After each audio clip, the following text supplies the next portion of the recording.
La double confrontation face à la Namibie n'a pas été fructueuse. Un nul et une défaite, le bilan est chétif. Mais au lieu de s'attarder là-dessus, il va falloir trouver des solutions idoines pour faire briller de nouveau le Cameroun sur le toit de l'Afrique. Les lions indomptables du Cameroun et la culture de la gagne. Lorsque le Cameroun prend part à une compétition de football, il y va pour gagner, il est attendu au pire dans le dernier carré, au mieux champion, c'est la culture de la gagne que les générations successives de notre sélection fanion ont marqué dans les mémoires des amateurs de football. En 2017, les lions indomptables du Cameroun sont pour la 5e fois champions d'Afrique avec une équipe moyenne, avec des petits joueurs tels que Robert Ndiptembe, Jacques Zoua, Sali Edgar, Wayongo Bitolo, des joueurs moyens comme Fabrice Ondoa, Vincent Aboubakar, Nicolas Nkoulou, Benjamin Mkandjo, Michael Ngadongadjui, Djoum Teke, ou Clinton J, et des inconnus, comme Christian Mbamba-Sogo, mais les lions indomptables du Cameroun ont été sacrés champions d'Afrique. Quand on regarde l'effectif actuel des lions indomptables, il est 10 fois bien meilleur que celui qui a remporté la CAN en 2017 au Gabon.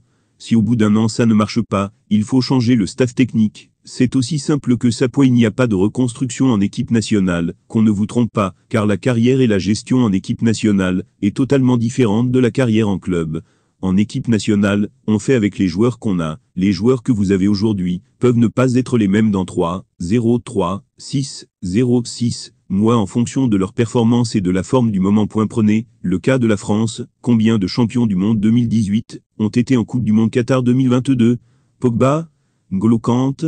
Donc si un entraîneur est incapable sur 2-0-2 matchs de battre la modeste équipe de Namibie, il est nul. Aujourd'hui nous avons Castelto, ou nous, Mbemo dans 6-0-6 mois ils peuvent être sans club, et ne plus être sélectionnables, comme le sont désormais Wayongo Bitolo, Basogo, Baokan. Vous aurez alors reconstruit quoi?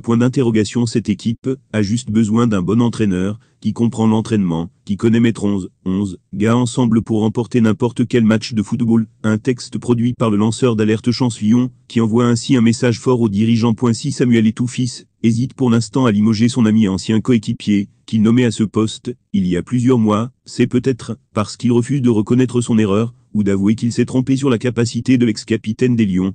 Le ministre Narcisse Noël Kambi lui n'a pas ce problème. Il pourrait forcer la main du président de la FECAFOOT, surtout si la décision vient d'en haut, de l'un des bureaux du palais d'Etoudi.